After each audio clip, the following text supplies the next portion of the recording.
Bueno, para hacer claridad en algunos de los conceptos que hemos venido tratando en el bloque anterior, yo sí quiero mencionar o recordar que nosotros tenemos una demanda que corresponde a una variable aleatoria.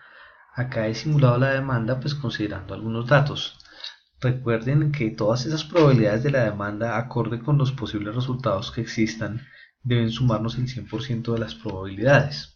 En este caso pues yo he hecho el plot de una función de distribución de probabilidad de Poisson, función de masa de probabilidades si nosotros queremos ser mucho más precisos, donde ahí están marcadas las diferentes porcentajes de probabilidad de cada una de las posibilidades de la demanda, de que me demanden una unidad o dos o tres o cinco o cada una de las que tenemos allá. Es probable que en sus monitores no se alcance a ver muy bien, pero acá siguen existiendo unas pequeñas cantidades de demanda, unos pequeños porcentajes en barritas muy pequeñas al final, aun cuando el promedio de la demanda está marcado alrededor de los, si no estoy mal, son 12 unidades, son las que es el promedio de la demanda, recordemos siempre durante el tiempo de reaprovisionamiento. Entonces, por ejemplo, miremos acá, yo simplemente lo que hice fue hacer el plot acá de tengo 0 unidades, 1 2 o 3, todos estos datos hasta 25 o más de 25 incluso son datos probables, cada uno de esos datos tiene una probabilidad diferente, que demandemos 0 unidades tanto, que demandemos 1 tanto, hasta que nos demanden 12 unidades la probabilidad es cercana al 10.7, 10.8% y de ahí para allá las probabilidades son pequeñitas, pero aquí lo que quise mirar es cuáles son los posibles valores de la demanda y las probabilidades asociadas a esos valores de la demanda. Por otro lado, yo estoy mirando el inventario a mano, entonces supongamos que yo tengo 8 unidades, si no me demandaran nada, es decir, en el caso que la demanda llegara a ser 0, entonces este bloque horizontal que tenemos, este eje, es el eje de la demanda, la variable aleatoria de demanda. Y el eje vertical que tenemos acá es el que me representa cuál es el inventario a mano que me sobraría si acaso la demanda llegara a valer los diferentes valores. Entonces yo digo, si la demanda vale 0, entonces el inventario a mano pues quedan 8 unidades. Si la demanda llega a valer 2, el inventario disponible nos quedarían 6 unidades, considerando el inventario inicial de 8 unidades. Y así irá cayendo. Yo sé que si la demanda es 8 unidades o más en un evento cualquiera, pues el inventario que al final a mí me queda disponible pues es 0. Caso contrario, y por eso lo separé acá, es lo que sucede con el nivel de backorders. Si nosotros empezamos a mirar cómo son el valor de las entregas que yo tengo pendientes a mis clientes, pues yo tengo que empezar a fijarme si tengo inventario suficiente para responder con los requerimientos que ellos tienen del producto puntual que nosotros estemos pues analizando acá. Si ustedes ven acá, recordemos que yo tenía 8 unidades de inventario a mano, pues si a mí me demandan 0 unidades, pues me sobra inventario, aquí lo tengo marcado y no tengo nada pendiente por entregar a mis clientes, pues finalmente no existió demanda. En el caso de una unidad de demanda, pues me agota un pedacito de inventario, pero aún así no queda nada pendiente para entregarle a mis clientes. Entonces los backorders continúan siendo 0. Sucederá allí hasta que el inventario por lo menos se agote. Entonces en este punto, que lo voy a marcar acá también, me parece importante que lo tengamos en cuenta, en este punto que nosotros tenemos acá, donde la demanda es 8 unidades, pues si yo sé que al principio yo tenía 8 unidades de inventario inicial, pues el inventario se me agota. En este momento pues tampoco tengo un backorder o una orden pendiente de entrega, pero en este momento es que yo estoy pisando el filo de poder tener que enfrentar la posibilidad de un backorder. Si la demanda ya empieza a superar el nivel de inventario, digamos me demandaron en un caso puntual 9 unidades teniendo 8 unidades en inventario, pues acabamos con el inventario, entonces el inventario a mano queda en 0 y existe el primer backorder. Y así sucesivamente, en la medida que la demanda, que para nuestro caso es el eje, en este caso de backorders es el eje horizontal y los backorders es el nivel vertical, entonces vuelvo a donde estaba, si acaso la demanda llega a superar el nivel de inventario inicial o el inventario con el que yo cuento, es que se rompe el inventario, ya no me queda nada como en la gráfica de inventario, pero en el nivel de backorders empezamos cada vez a tener mayores y mayores y mayores niveles de órdenes pendientes de entrega a los clientes. En discusiones que se han sostenido en diferentes temas de inventario, está claro entender que yo no puedo programar todas las cosas siempre sobre promedios. Es un poco arriesgado, si es correcta la palabra, pensar que todo se vaya a mover sobre promedios, porque como ustedes pueden ver esta gráfica de probabilidad que yo tengo acá a la izquierda, pues el promedio pueden ser 12 unidades, el promedio de la demanda. Si yo tuviera en consecuencia unas 12 unidades de inventario y la demanda, vamos a colocar estas 12 unidades acá precisamente, pues hasta cuando la demanda llegue a ser 12, yo tengo inventario disponible, pero observen la gráfica que tenemos acá a la izquierda de demanda, que de todas maneras, además de 12 unidades, todavía existe una gran porción de probabilidad que no ha sido cubierta. Así que también es probable que la demanda supere las 12 unidades. Entonces yo no puedo programar sobre promedios, porque eso es correr riesgos muy grandes en el desarrollo día a día, pues, de los ejercicios de inventario que nosotros vayamos haciendo en nuestras empresas o en los requerimientos que nosotros mismos tengamos. Entonces aquí yo tengo que ser supremamente cuidadoso, que los promedios me pueden llevar a enfrentar rompimientos de inventario muy rápidos, dejando descubierta probablemente hasta el 50% de las posibles demandas que se me pueden llegar a presentar y generándome backorders que a la postre me pueden salir muy costosas.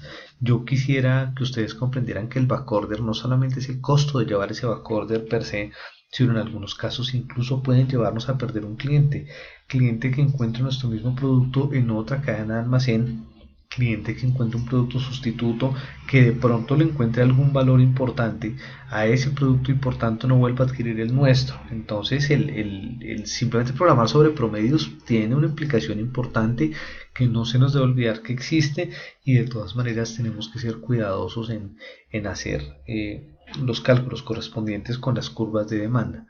También vale la pena aclarar en esta que para mí está cubierto un 60 o 70% de la probabilidad hasta 15 unidades.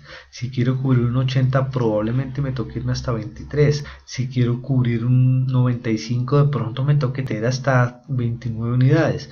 Yo también tengo que ser sensato en la inversión que yo deseo tener congelada en inventario, para permanentemente hacer esas revisiones y no tener que hacer inversiones inmensas porque quiero tener un nivel de servicio supremamente alto.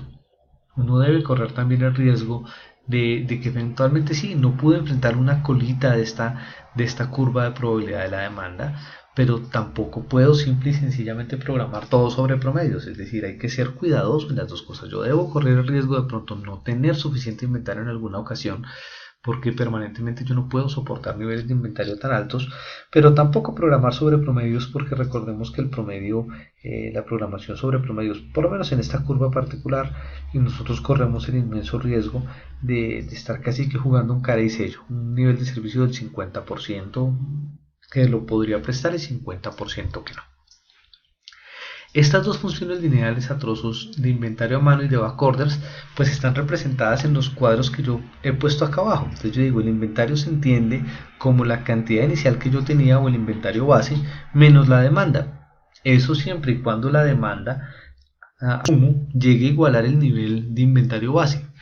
Pero el inventario que me puede quedar al final disponible es igual a 0 si la demanda ya supera el nivel base de inventario que yo tenía, que es el caso que yo tengo acá. Yo dije, tengo 12 unidades en inventario inicial, pero si la demanda supera las 12 unidades, pues agoté por completo el inventario. Y en el caso de los backorders, pues la interpretación es un poquito diferente. Nosotros vemos acá que mientras tanto que la demanda no alcance al nivel de inventario base que yo tenía, pues yo no enfrento ningún backorder, no tengo nada pendiente por entregarle a mis clientes. Tengo 0, 0, 0, 0 hasta que llegamos a que la demanda iguale el nivel de inventario básico o el inventario base o ese stock que yo tenía. Si la demanda llega a superar ese valor, que también es probable por la curva que acabamos de analizar acá, pues yo empiezo a enfrentar unos niveles de backorders que se van incrementando a medida que la demanda va aumentando. De todas maneras, los valores promedios sí es importante que nosotros pues los tengamos en nuestra cabeza.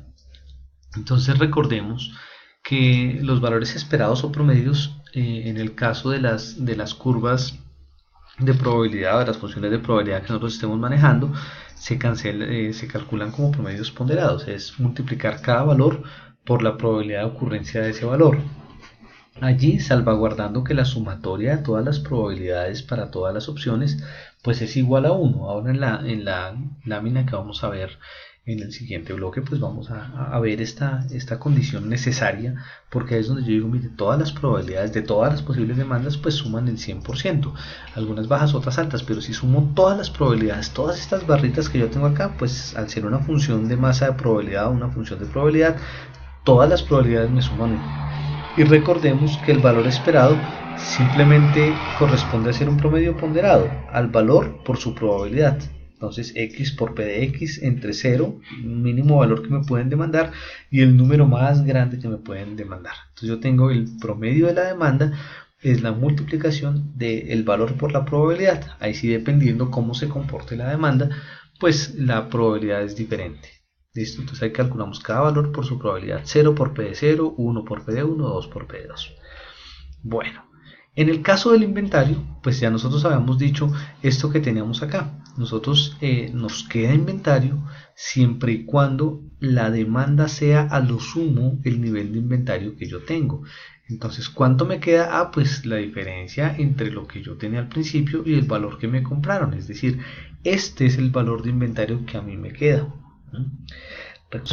De R más 1 en adelante, pues ya no me queda inventario, es decir, todo me va a quedar 0 por la probabilidad, 0 por la probabilidad, 0 por la probabilidad, porque a partir de ese momento ya no tengo inventarios.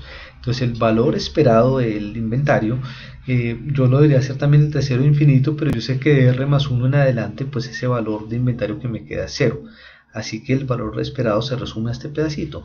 A lo que me queda, es decir, aquí por ejemplo son R unidades, si la demanda fuera 0, por la probabilidad de que se presente una demanda de 0, más 1, aquí tengo R menos 1, por la probabilidad de que la demanda iguale el valor de 1. Y así sucesivamente, así calculamos el valor esperado del inventario. Para el caso de los backorders nos pasa un efecto pues como complementario al que sucede con los inventarios. Yo empiezo a tener backorders, si ustedes ven acá, si la demanda iguala o supera el valor del inventario inicial. En este caso, pues a partir de las 12 unidades en el ejemplo que estamos tratando, y de ahí hasta el infinito. Entonces, si yo hiciera la sumatoria desde 0 hasta el infinito, pues en realidad los valores diferentes de 0 van a aparecer a partir de R. Bueno, y de hecho en R también este pedacito se me vuelve 0, R menos R. De R más 1 por P de R más 2 por P de R más 2. Entonces, para nuestro ejemplo puntual, entonces yo tengo 12 menos 12 por la probabilidad de que se presenten 12 unidades de demanda, es decir, 0 por la probabilidad de 12, más 1, es decir, 13 menos 12, por la probabilidad de 13, más 2, es decir, 12 menos 12, por la probabilidad de 14. Entonces recuerden que estas probabilidades, quiero que lo tengan muy claro, estas probabilidades van atadas es a la demanda, no al backorder. El backorder es consecuencia de lo que suceda con la demanda. Así que estas probabilidades dependen, tanto esta, de cómo se comporte la demanda. No todos los sistemas se comportan de manera igual.